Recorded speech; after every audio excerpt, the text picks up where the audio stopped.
Assalamu alaikum. In this video tutorial, we are going to see how to make a gear assembly and then how to make an animation like this one. So let's get started.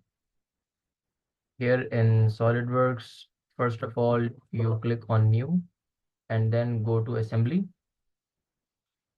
Here you can see that by default, SolidWorks assembly tool asks you to open any parts that you have made so that you can start assembling them. But in this case, we are not going to use any part that is made by us. So we will just click on cancel. Instead, we go to the design library here. We are going to explore this today. Just click on toolbox and click on add in now and just click on the ISO standard. Here you will see some mechanical parts. So just click on power transmission and then click on gears. So these parts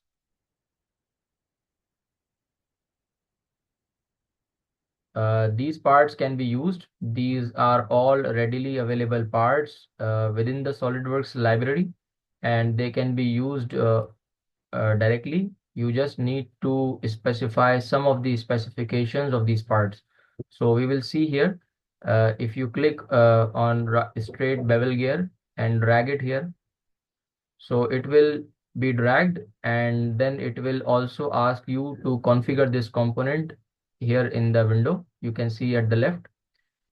So you need to configure this component. By configuration, we mean to set the module, set the number of teeth, and if it is connected to any pinion, then what is the number of teeth of the pinion, what is the pressure angle, face width, hub diameter, mounting distance, shaft diameter, keyway style, and all of that. So you can set these parameters, and you can also see the runtime preview when you change any of these parameters. So we are okay with these settings. We just need to remember the module and number of teeth for the pinion so that we can make a perfect mate. We are okay with this, so just click on OK. Then SolidWorks will ask you if you need exact same part here on this canvas. We do not need a second part.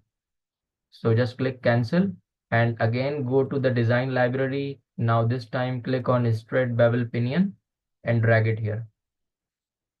Just like earlier, you need to configure this component as well. Make sure the module of both the gears is same, and number of teeth also corresponds to the number of teeth that you described earlier. This time this is pinion, and number of teeth we set 22 earlier for the pinion. So now you can see in this case the number of teeth will be 22 and the number of teeth of gears will be 48 as you set earlier. The rest of the dimensions are also fine for now, so just we click on OK, and we do not need any other pinion on the same drawing right now, so click on cancel. So these are the two parts that we will assemble. So before the assembly, you need to move or rotate these components. So just click on rotate component and try to rotate. You can see that this component is being rotated, but the gear. So first of all, in order for the gear to be rotated, you need to right click here and then click on float. Since this was the first part within our assembly, so it is fixed by default. We will right click and then click on float. So it is able to rotate and move both. So click on rotate component and make the orientation something like this. As for the pinion, the orientation, this orientation looks good. And then now just click on move component and move it here. So this is the rough arrangement that we require. So now you can click on OK. And now it's time to add mates. So there will be number of mates that will be added. It's not like that we will just add a gear mate and it will be okay. It depends on the final rotations of the gears and final configuration within your total assembly that how many constraints you need. So we will make here a number of constraints. So just click on mate and then click on temporary axis. So you will be able to see the axes, these blue lines for both of these gears. And we will make these axes perpendicular. So click on this blue line here and then the blue line for this pinion. So now by default it makes coincident, but we want them perpendicular. So just click on perpendicular and now these axes will be perpendicular. Click on OK. And then we need to make some mates with with the planes. So I don't want this gear to go right and left with respect to the front plane. So I will just click on this front plane and then I will click on this temporary axis again. So now this temporary axis has been aligned with the front plane. So now this pinion will not be able to move right and left in this orientation, which I am showing with this arrow. Just click on OK. Similarly, click again on front plane and also align the gear with the front plane. So now both of these will have this arrangement so that during the rotation it does not go right and left. So then click on OK. Next, we are going to have another coincident uh, arrangement, another mate again for the coincident, but this time we are going to select the top plane and this temporary axis. So now this gear will not be able to move up and down as well. Click on OK and then come out of the mates. Now one more thing that you need to do is expand these drawings, these part history, and then you need to make sure that the sketch for the revolve component is visible. So click here and click show. Same thing for the second part.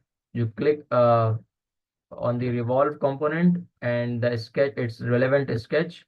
Select its relevant sketch and click on show. So now these sketches are being shown here. Now what you need to do is you need to make the center of these gears uh, as a coincident mate. So click on mate again and try to select these points. As you might remember from our previous lectures, that whatever your selection is, you are able to see it here, whether it's a point, it's a line, and from which part it's coming. So you need to make sure that the line is not selected, only the point is selected, so the points are coincident. And then click on this point and make sure that point 51 and point 9, both of these are points. This point 9 is not the correct point. We will clear it. Just delete. And we need to make the coincident with this origin. So the origin is here and select this part here, this point here. So now the point 51 is coincident with the point 51. One is for the gear and one is for the pinion. So when you are done with it, just click on OK. And the final thing is now you go to mechanical and select a gear mate. In this gear mate, you need to select the internal diameter of these both parts. Just click here and you need to remember the gear ratio as well. So the number of teeth for the gear that we selected were 48. So we change here as 48. And the number of teeth for the pinion were 22. It shows correct number of teeth. So we set it 22 and 44. You can set it from this menu as well. And then click on OK. Once you are done with all the mates, you can go here and hide again these temporary axes. You can go again to the drawing history and hide these, as well as you can do from this side. Just click on this line and click on hide, so it will be hidden. Similarly for the pinion, just click on this line and click on hide. So all the extra lines are hidden and our assembly is complete. Now uh, it's time to create an animation. You can see that these are rotated. I am rotating just the pinion and the gear is also rotated. Of course, we have not make any constraint with respect to this horizontal location. So that's why it's rotating horizontally as well, but it will not affect our animation. So now it's time to create an animation. So for that, you need to go to the motion study and select for how much time you want it to be animated. And before that, you might want to set its view. You can select as isometric or diametric or whichever you like. So for now, this diametric view is okay for us. And drag the first key here to the 4 seconds. So the total time of this animation will be 4 seconds. Next, what you can do is you select here the motor and it will ask you whether you need the rotary motion or the linear motion. For that, you need to select this particular part here and it will automatically select the direction, select the phase and the direction. Next, you need to set the RPM of this pinion. We set it to 50 and click on OK. So here you can click on calculate to see if there is any error. See the animation is being made and there is no error. You just click on stop, and in order to save this animation, go here in the animation save. Uh, Here we select the destination to be desktop, give the file name, we set it to assembly123, and here the aspect ratio can also be selected. If we select 4:3, you can see here the preview, this window.